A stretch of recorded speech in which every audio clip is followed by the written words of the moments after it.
Radishes, man. Look at this. Oh yeah. Right straight from the garden. And one of the best herbs you can actually eat. And grow, yeah. Always blaming the plants for health diseases and cancer and obesity. Like, oh, don't eat too much starch. You're gonna die. And I say, no. One of the most healing and purest foods you can eat are things that grow in the ground, especially greens, and of course radishes. Now radishes help digest in starchy foods. Yeah, so if you're eating potatoes and you're like, oh, you know, I'm gonna get a little clogged up or whatever you're thinking, eat some radishes, and it helps digest starch better. You know, breaks them down to more simple sugars better. Now, I mean, potatoes are good for you by themselves too and all, but if you want to take the step further, throw in some greens, throw in some radishes with your starch, with your rice, with your pasta, whatever you guys like. So, another great thing is radishes can help with heart disease because they remove fatty deposits and cholesterol from your arteries and your veins and all that.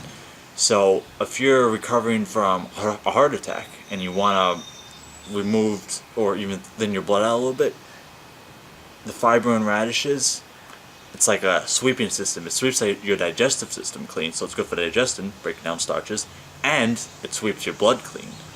Now, that's really important because you always want to have clean blood, whether you're an athlete or not. A lot of people think they could run 100 miles a week and say, oh, I can do all the crap I want. But no, it doesn't work that way because you're still going to clog up your arteries if you eat, you know, animal products and all that stuff. But if you're eating healthy, if you're eating plants and greens and radishes, and, whoa, I mean, we even got some clovers, maybe there's something on this, but you're going to live a lot healthier.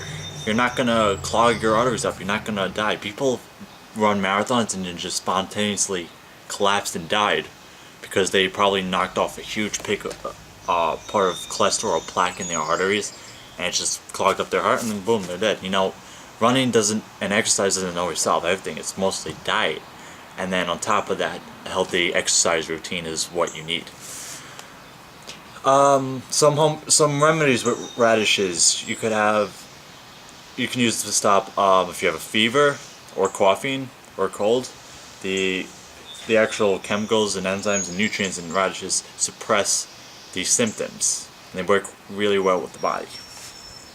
Now, also, if you have a fever, you don't want to take drugs to like drastically lower it. I mean, radishes are going to lower it a little bit, but not that much. But you want that fever actually to stay, you know, at a certain level, because when your body brings up your body temperature, it actually helps kill the bacteria or whatever that's infecting your body. So it's your own body's defense mechanism is to raise the temperature up. Now the germs and bacteria can't survive, therefore you get better quicker.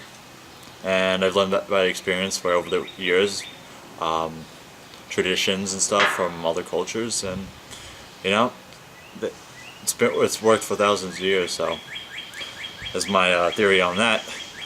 Controls diarrhea, the binding, the fiber.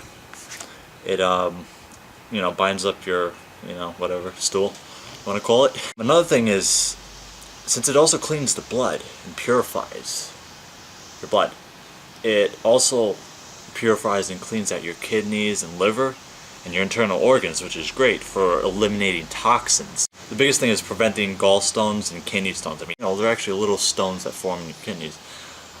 But if you eat radishes, it actually breaks up those substances that cause the kidney stones, just like it breaks up the plaque and cholesterol and all that stuff in your artery. You could use it as deodorant. The enzymes and things in radishes actually break up and kill or remove bacteria that causes body odor. So by simply juicing the bulb of the radish, it's mostly in the bulb, but I think it goes to juice the greens, but I don't think you want to pour like green stuff on you, so really the stuff is in the bulbs of the radishes. I got three types of radishes. We got red radishes, I got the pink radishes, I got the white radishes, and these are organic radishes. I actually planted organic seeds this year, which is great. And last thing, if you want a cure for cancer, say, oh, we don't have a cure for cancer. Radishes. You ever had clovers? they're mostly a common weed, just like the dandelion. Now dandelion is a little bit bitter, and they actually do have the same properties as radishes do. So I mean, it's really a common thing. All plants, vegetation, herbs and stuff do roughly the same things with a little different variations of things, but you know, the most important thing here is really to eat your greens, to get your fruits and vegetables in, and that's really the main thing will keep you at peak top health. When someone thinks, or when someone gets sick, their first thing is to go for is orange juice. I usually say to them, well, you know, you could be developing a routine that gets you into eating healthy. That you always drink the orange juice, or you always eat the fresh fruit, therefore you wouldn't get sick in the first place, or get that sick in the first place. When some people get sick, they get really sick sometimes, and it's terrible. When I get sick, compared to when I was a little kid, it's like, you know, maybe you get a little cold around here, some natural things happen like that, but it's not like I'm dying, I have to be going to the hospital, or that I even have to take a day from work from it. So it's really just your diet. You gotta eat healthy. You gotta have a sustainable diet that keeps you healthy. If the food you're eating is making you sick, then why are you eating that food? Well, it's addicting. It tastes good. Yes. I mean, people would argue McDonald's hamburgers taste great. I don't agree with that, but I mean, some people are like, oh, they're so addicting, and jack like that. So I want to recommend some important reading material with you, and this one book is called The Encyclopedia of Fruits, Vegetables, and Herbs.